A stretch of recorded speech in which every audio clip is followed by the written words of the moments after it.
Hello दोस्तों, welcome back to Shivangi पाठशाला। आप सभी को नए वर्ष की हार्दिक शुभकामनाएं। Happy new year. उम्मीद है कल आपने बहुत मस्ती की होगी, जैसे कि मैंने भी कल बहुत मस्ती की। हम लोग बाहर घूमने गए थे तो मस्ती कल भर थी। आज से हम अपने न्यू ईयर मतलब न्यू जर्नी को स्टार्ट करेंगे और एक एनर्जी के साथ स्टार्ट करेंगे, एक मोटिवेशन के साथ स्टार्ट करेंगे, ताकि हम इस बार जो एग्जाम दे, जैसे मैं 24 के लिए प्रिपरेशन करती हूँ, मैंने अपना टाइम टेबल भी आपके साथ शेयर किया है। आप लोग चाहे जिस भी एग्जाम की तैयारी करें, एक मोटिवेशन के साथ करें। अब बात आती है how to motivate in UPSC journey. आप चाहे जिस भी एग्जाम में, आप यहाँ पे यूपीएससी की जगह एसएससी लिख लो, बैंकिंग लिख लो, एनडीए लिख लो, जो ही एग्जाम आप देते हो उसमें आप मोटिवेट कैसे रहोगे। The best way of motivate कि आप किसी आईएएस का इंटरव्यू देख लो, आप संदीप महेश्वरी सर का शो देख लो, या आप विकास दिवकीर्ति सर को सुन लो, या आप देख लो कि हाँ आईएएस की ट्रेनिंग कैसे होती है, लवासना में हमारी ट्रेनिंग कैसे होगी, ये सब देख लो। लेकिन ये सारी चीजें आपको मोटिवेट नहीं करती हैं। 1-2 मिनट तक ही मोटिवेशन रहता है, उसके बाद नहीं रहता। तो यूपीएससी जर्नी में आपको मोटिवेट होने के लिए जो सबसे सही चीजें हैं, जो सबसे सही तरीका है, वो है रिवीजन या question banana. First of all कि आप जब क्वेश्चन बनाते हो, अगर क्वेश्चन आपका नहीं बना, मान लेते हैं आपने कोई टॉपिक पढ़ा और आपने उस पर क्वेश्चन बना और क्वेश्चन नहीं बना, तो भी आप मोटिवेट हो जाओगे कि आपको अपनी पढ़ाई आगे और मजबूत करनी है ताकि आपके क्वेश्चंस सॉल्व हो। और अगर आपसे क्वेश्चंस बन रहे हैं तो भी आप मोटिवेट हो जाओगे कि अच्छा मेरे क्वेश्चंस तो बन रहे हैं, मैं और मेहनत करूंगा तो मैं अपना एग्जाम निकाल लूंगा। दूसरा चीज है रिविजन। रिविजन कंटिन्यू करोगे तो चीजों पे कमांड बढ़ेंगी, चीजों पे कमांड बढ़ेगी तो आप अपनी जर्नी को और स्ट्रांग बनाओगे। थर्ड चीज इज लेस रीडिंग, मतलब कि कम पढ़ो, नहीं जरूरत है। जैसे मेरी सारी स्टडी एनसीईआरटी फोकस्ड होती है, स्टैंडर्ड बुक मुझसे नहीं होता क्योंकि सेल्फ स्टडी करनी है।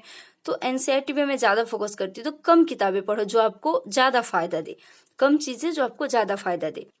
हमारा सेकेंड है वो है 12 मंथ का 12 गोल। सेकेंड चीज है एनसीईआरटी। तो एनसीईआरटी कैसे करें?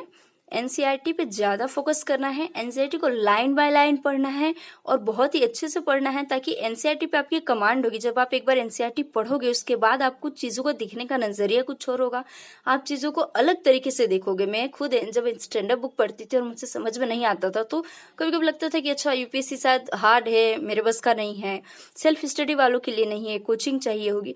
लेकिन जब मैंने एनसीईआरटी पढ़ी तो एक मोटिवेट हो गई मैं कि अच्छा हम कर सकते हैं, एनसीईआरटी के थ्रू हम बहुत कुछ समझ सकते हैं। और उसके बाद आप स्टैंडर्ड बुक पढ़ोगे तो आपको बहुत अच्छे से समझ पाएगी। तो हमने अपने 2 मंथ की 2 गोल्स लिए। तीसरा है बैकलॉग। ये एक बहुत बड़ी प्रॉब्लम है सबके लिए। जैसे कि अभी हम लोगों का, जैसे आप जो प्रिपरेशन करते हो, आपका और मेरा खुद का कल का करंट अफेयर का सारा बैकलॉग लगा हुआ है, उसे कंप्लीट करना है। क्योंकि 24 में आपको अटेम्प्ट देना है तो आपको 1 से 1.5 साल का करंट अफेयर करना ही पड़ेगा।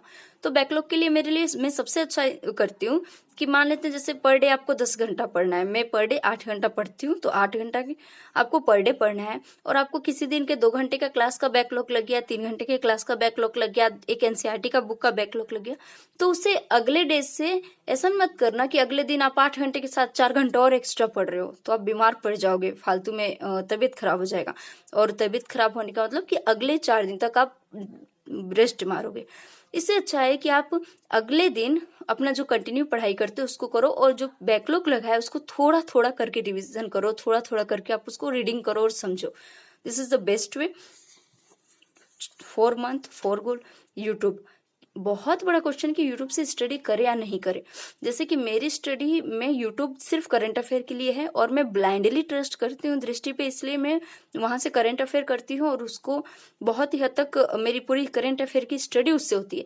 तो आप किसी एक टीचर को पकड़ो, मान लो आप स्टडी IQ, दृष्टि या दुनिया के किसी भी प्लेटफॉर्म पे आप यूपीएससी का प्रिपरेशन कर रहे हो, एसएससी का प्रिपरेशन कर रहे हो, किसी एक टीचर को लो, 50 टीचर को मत देखो। और सबसे बड़ी बात कि उसी टीचर को पढ़ो जिससे क्वेश्चन सॉल्व हो। आपको आखिरी में क्या करना है? पीटी निकालना है, मेंस निकालना है, एसएससी निकालना है, तो आपको उसमें क्या करना है? क्वेश्चन सॉल्व करना है। तो टीचर आपको पढ़ा रहा है, आपके क्वेश्चन सॉल्व हो रहे हैं, तभी उस टीचर को फॉलो करो, नहीं तो छोड़ दो। हमने पीछे देखा है NCERT is very good book, तो एनसीईआरटी से स्टडी करो।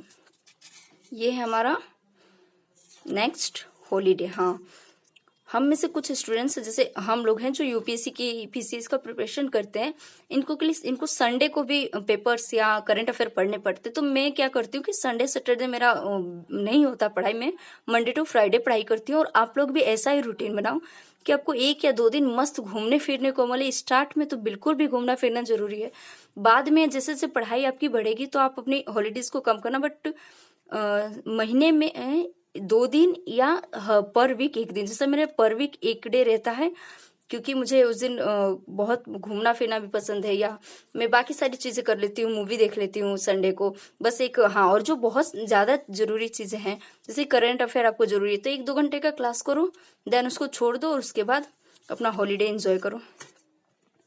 और ये मोस्ट इम्पॉर्टेंट चीज़ है।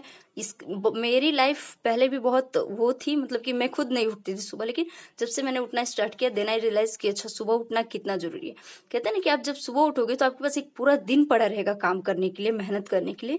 लेकिन अगर आप सुबह नहीं उठोगे तो आपके पास सबसे बाद में उठोगे तो सबसे बाद का चीज आपको मिलेगा।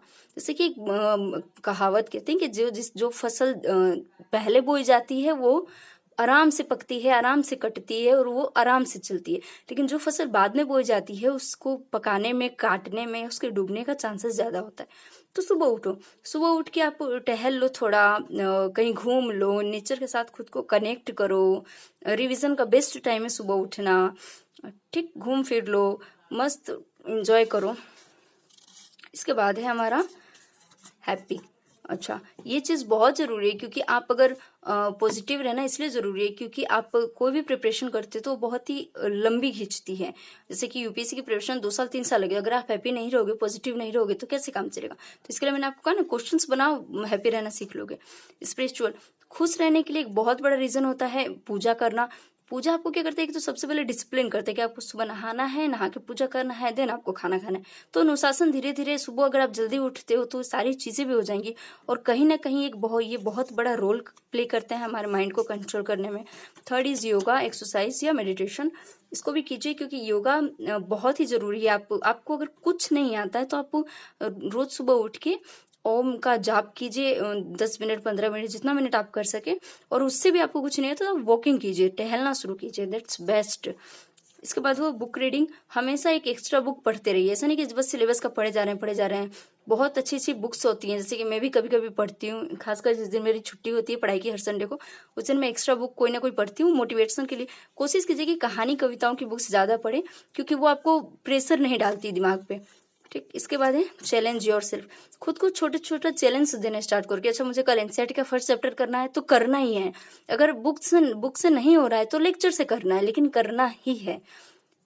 तो छोटे छोटे चैलेंज आपको बड़े चैलेंज लेने के लिए मोटिवेट करती है। Four is your budget. अपने बजट को कंट्रोल कीजिए। बजट को कंट्रोल कीजिएगा तो आप बाहर कम जाइएगा, घूमिएगा फिरिएगा कम।